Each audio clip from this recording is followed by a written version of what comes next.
Josiah from our downtown studios. Good Pac-12 football. We got a truckload. Welcome into House of Spooky.com for this Halloween edition. He's Jake, I'm Elwood, and we're on a mission from God because we're the Blues Brothers. And Jake, before we get started with the show, I have one question for you. Let me hear it. Can you see the highlights? You can see the highlights, and so can you. Let's get right into it. Arizona State heading up to Salt Lake City to take on the Utah Utes. Let's get right into the action. First drive for the Sun Devils. You want to invest in Brandon Reese because he is money. 47-yard field goal, and he wouldn't stop there. About a minute later, Utes quarterback Tyler Huntley finding someone, but it's Jamarcus Rose, not his intended receiver, and that would set up the Sun Devils in good field position and set up another good field goal for Brandon Reese. This time from 40 yards out, cha-ching. Another money for him. He is just straight cash. It's still in the first quarter. A 12-play drive for the Sun Devils, cashed in for a return of 3 points. That's Brandon Reese again, 9-0 for the Sun Devils at this point, and that was a 30-yard field goal. Late second quarter, Manny Wilkins wants to get in on the action, tosses it to Demario Richard, hop, skip, and jump right into the end zone for the touchdown. 16-0 Sun Devils at this point.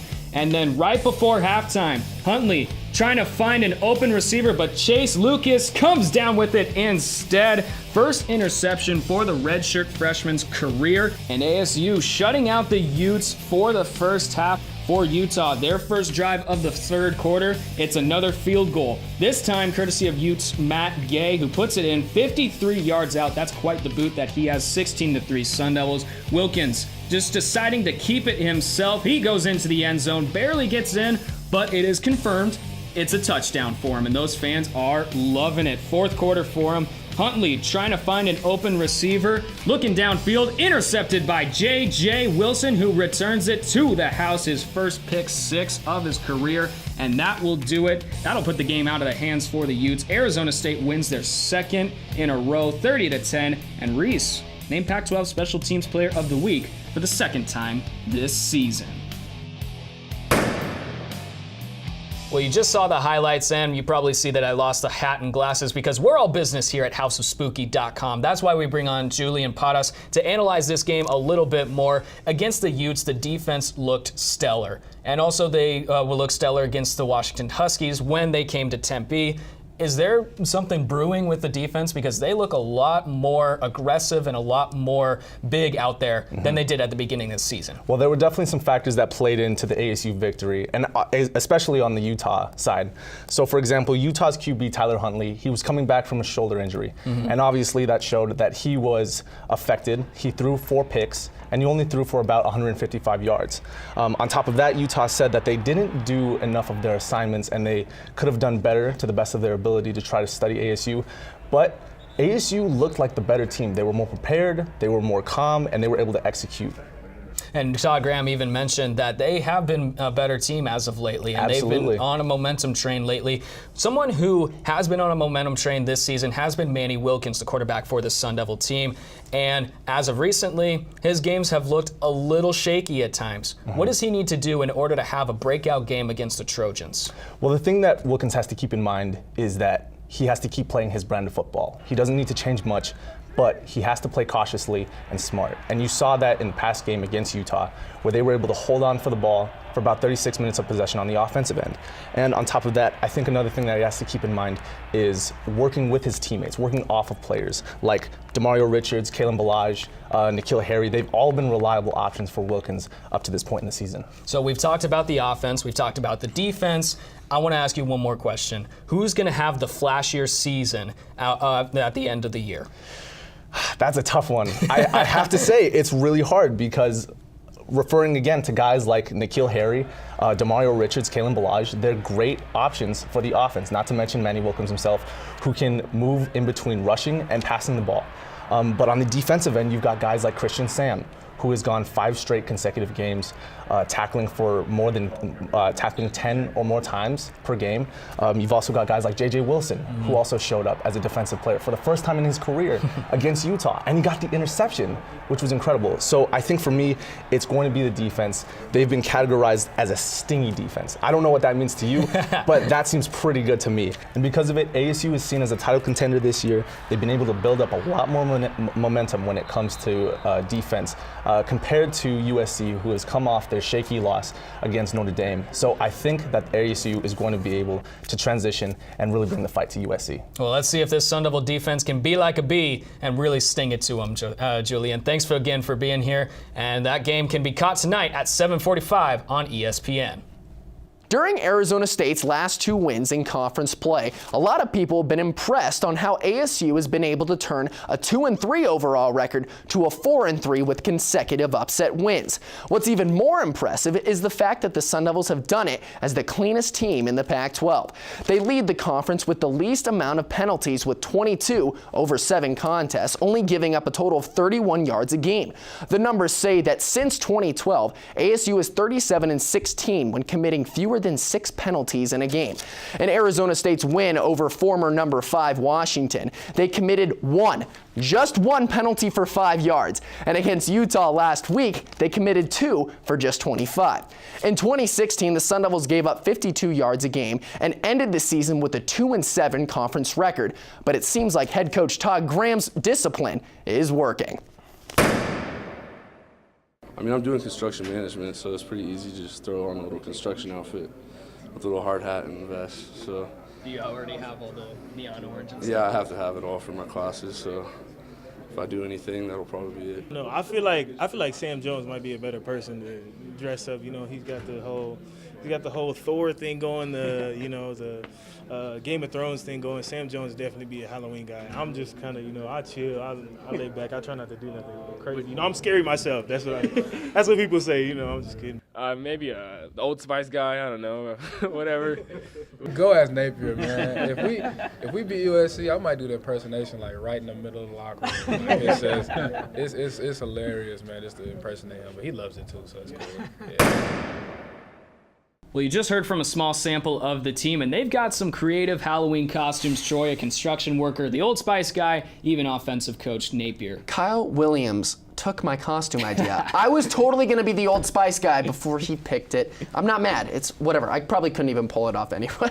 Yeah, well, you might have lost your Halloween costume, but we're not losing confidence on this show as we head into Pros and Cons, one of our favorite segments on the show, where Troy and I talk about the ups and downs of Sun Devil football. Let's get right into it. My first con of the day, this Sun Devil defense is going up against USC, one of the best teams in the history of college football as well. And they've proven that they've had a good season this year. 32 points per game average, along with 1,300 rushing yards, along with over 2,300 passing yards. That is a tough team to go up against. They're putting up big numbers. I don't think this Sun Devil defense can match up against them. It's going to be hard, but the good news is that they're getting one of their best defensive players back in A.J. Latu. J.J. Wilson filled up his position last week against Utah, but A.J. Latu, this is 1 in a million type guys when it comes to defense. He had 4.5 sacks on the season. That's only in 6 games, which is tied for the team lead. He also has 6.5 tackles for loss. This is a guy that was dearly missed, but Arizona State, for some reason, they can just put guys in these new roles, and they've been doing pretty well, but it's going to be good news for this defense to have Latu back. And one of the most consistent players for the Trojans has been Sam Darnold, the quarterback for this Trojan team. His interception numbers are up as of lately, yes, but his touchdown numbers, he's thrown 17 touchdowns. It's a lot. And he also has a 63 completion percentage rating, along with almost 2,300 passing yards. He is a dangerous man to have in the pocket, and the Trojans are so thankful that he's there. He's one of those quarterbacks that if he gets hot, there's no stopping him. He's dangerous to opposing defenses, but he's also dangerous to himself. He has 10 interception on the season. But J.J. Wilson, he's a guy who had his first career interception, and he brought it back for a pick 6 last week against Tyler Huntley and the Utes. This guy stepped in, and it was his first career defensive start. Gets a pick 6. He got to Huntley a couple of times, broke up some passes. This guy is just an all-around athlete, transferring from offense to defense, and he is not disappointed. Granted, Latu will be back in that linebacker role, but it's always good to have depth for your defense, and Sun Devils, they arguably have one of the best defenses in the Pac-12 right now. Well, Troy, you know that I'm a big history guy, and I looked at the numbers for this historical matchup that USC has had with ASU. They've played each other 32 times.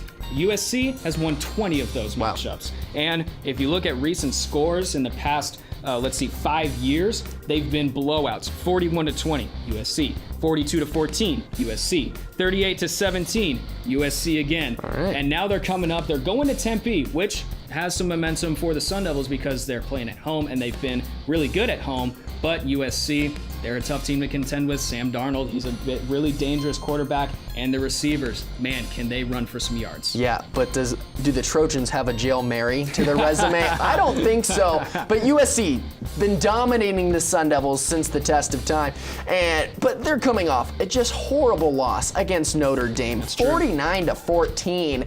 That is just not a great score to have. Granted, the Fighting Irish, they are a legit team this year, and I'm not taking anything away from them. But this USC team just does not look the same as what we saw last year. Sam Darnold got his first collegiate start and first collegiate win against the Sun Devils in 2016, but this is a very different team. 10 interceptions for Darnold. They're shaken up right now, and I think Arizona State, with a 2-conference win streak, they can take advantage of that. So that's pros and cons. Who won? We'll leave it up for you to debate. But right now, we're going to send it to around the Pac-12 with Austin Burnett. Thanks, Troy. Well, believe it or not, we're more than halfway through the college football season, and we're starting to find out who the real contenders are in the Pac-12. The most entertaining game this weekend was the double overtime thriller between Cal and Arizona. Arizona quarterback Khalil Tate continues to dominate on the ground, and the sophomore has also peaked into the Heisman conversation. Tate had another game over 100 yards rushing and scored his 7th rushing touchdown of the season in the Wildcats' 45-44 win over the Golden Bears. Arizona State is now relevant in the Pac-12 South after its 20-point victory over Utah. Washington State is coming back after the Cougars shut out the Colorado Buffaloes 28-0. And Josh Rosen and the Bruins defeated the very injured Oregon Ducks 31-14, giving UCLA their 4th win of the season. Notre Dame and USC went head-to-head in one of the most prestigious rivalries in college football, and there was no love lost when these two teams met in South Bend. Sam Darnold and the Trojans were the Pac-12's last hope at getting a Pac-12 team into the college football playoff. But the Fighting Irish ran all over the Trojans, and Sam Darnold still hasn't quite lived up to the expectations of a Heisman candidate, or one of the best quarterbacks in the country that many people thought he would be. The Irish shut down USC, and any chance of a Pac-12 team making it to the college football playoff. Blaine? In ASU's matchup against Utah, linebacker J.J. Wilson intercepted Utes quarterback Tyler Huntley and took it into the end zone, putting the score out of reach for the Utes. Only catch? Wilson wasn't always a linebacker. At the start of the season, people knew him as the tight end of the Sun Devils. He was coming off a 3-touchdown season in which he only had 4 receptions. After Karan Crump's injury, Coach Todd Graham said that Wilson came up to him personally and offered to play wherever they needed him. And now Wilson dons a white jersey at practice. On defense, the California native has wrangled 10 total tackles and broken up 2 pass attempts, along with that interception, of course. Now, Wilson hasn't played defense since a small amount in high school, but he has impressed fans with the versatility he brings. Sure, the Sun Devils lost a key offensive weapon, but they gained a grinder on defense. Now, instead of catching touchdowns, he's preventing them, unless you count that pick 6. And that's why J.J. Wilson is our feel-good story of the week. Thanks so much, Blaine, for that J.J. Wilson feel-good story of the week. But Wilson and the Arizona State defense, they're going to have their hands full because USC comes to town. But that's why we bring in Josiah, Destin, one of our experts on the show. And USC still leading the Pac-12 South with a 4-1 record, but the Sun Devils, they're right behind them. So this is a very big week for both of the teams. USC coming off a really tough loss to Notre Dame last weekend. A lot of people are putting the blame on quarterback Sam Darnold. It was amazing last year, 17 touchdowns and 10 interceptions this year. Can you put all the blame on him? I mean, you can't put all of it on him, but I mean, 10 interceptions, that's already more than he had last season. Right. He's got 9 turnovers in the last 2 games, 6 of them fumbles. Wow. And the other 3 interceptions, so I mean, you're not even talking about the fumbles, Troy. I mean, Darnold hasn't been great, but he's able to use the guys around him, and that's why the Trojans have won 6 games this season. That's why they're able to be in first place in the Pac-12. So, you know, let's take a look at this play right here. But as great as he's been, here's a play where he does throw an interception, and here's why. I mean, look at this. He's got a wide receiver up there, Tyler Vaughns, and that's his primary target, down 21-0. Darnold, he wants to make it fly. He wants to go far, but it might not be the best idea because look at his tight end. He's wide open there. That's an easy 5 yards. But no, he wants Vaughns, so he sees Vaughns down the field. But it's Nick Watkins, the spy, who's going to look like he's coming in on him. But no, he's actually going to drift backwards, and Darnold throws it over the wrong side of the shoulder, too high, leaps up, catches it all the way back to the 40-yard line, setting up great field position. And I mean, that's just a play that cannot happen for Darnold.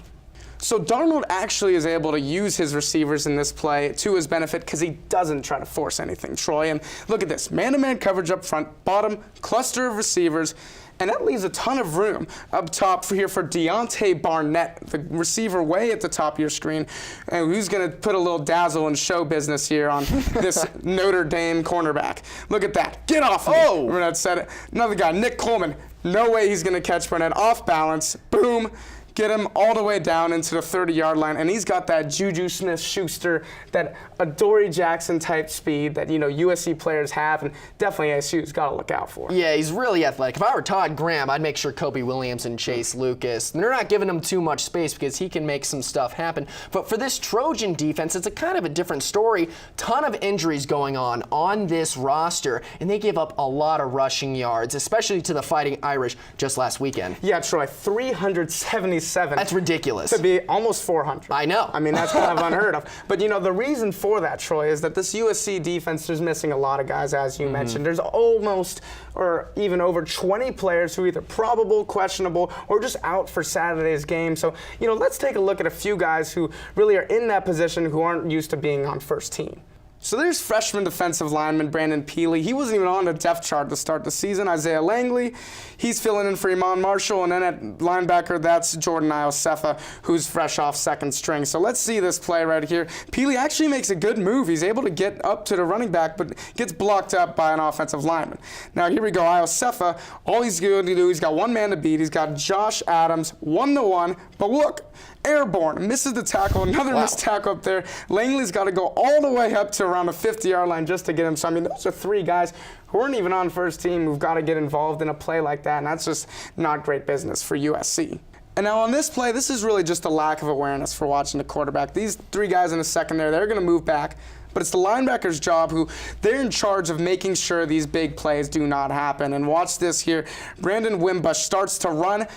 Look at that open space. Whose fault is that, Troy? Oh my gosh. Let's look at that. Cameron Smith. Cameron Smith running from behind the linebackers, and here we go. Gonna jet out Langley again. There he is. Does he jump? No, doesn't. But he hurdles over this defender all the way inside, almost to the 5-yard line. So I mean, Troy, that's really where USC needs help, is just on defense against the run, even if the quarterback's running the ball. Yeah, well, Kalen Ballage and Demario Richard probably expected to have a pretty good day when the Trojans come into town, but still they're the 21 team ranked in the nation. How do you see this game playing out? Because it's a big game for both these teams. Yeah, I mean, let's not put USC down to where we're really talking about them right now. They're still number 21. They still only lost 2 games. They know how to take care of business against teams that they're better than. But I think ASU is very evenly matched with this Trojans team, and especially on defense. I mean, if ASU can limit them to around 20 points under then, I think the Sun Devils are going to have no problem scoring against this USC team. So let's take it ASU 27-21. All right, well, we'll see what happens come game time. That's 7:45 on ESPN. And remember, Sam Darnold, his first collegiate win was against Arizona State just last year. But Josiah, thanks so much for being on the show. But let's get into our Pac-12 top plays of the week. Play number 3, Arizona State taking a quick field trip to Utah. Tyler Huntley gets picked off by J.J. Wilson, and Wilson trucks Huntley in the end zone just for fun. That was his first career defensive start and first career interception. ASU wins 30-10. Hey, let's take you to the Bay Area as Cal looking for the game-winning 2-point conversion. No way, Jose, says Colin Schooler as he swats it away, and the Wildcats win in double overtime and their 3rd straight game. But our top play goes to UCLA versus Oregon. Bolu run from me, finding some open space, 22 yards, heads up, and Tim Burr falls into the end zone for the touchdown, and I bet he's going to hear this pickup line a lot. Did it hurt when you fell from heaven, or 6 feet over that Ducks defender? My goodness, kicked him right in the face. Oh, man. But the Bruins were able to kiss the Ducks goodbye 31-14 and have our top play of the week. Now, Blaine, I know it's Halloween weekend and everything, but that fall from All Run From Me looked like it was pretty scary. Yeah, exactly. And I mean, that's one of the coolest highlights that we've seen on House Agreed. of Spooky's football show as well. How do you say his name? Alu Run? All Run For Me. Alu Run For Me. Make me say it again, I dare you. All right. Alu Run? All Run For Me. Alu Run For Me. All Run For Me. Well, remember the name, and remember that our costumes may just win an award for right. Best On-Air Personality Costumes for the Halloween season. But we want to thank you for joining us on this episode of House of Sparky's football show. Arizona State, USC, coming up tonight in Tempe. I'm Jake, he's Elwood. Make sure to catch everything on houseofspooky.com.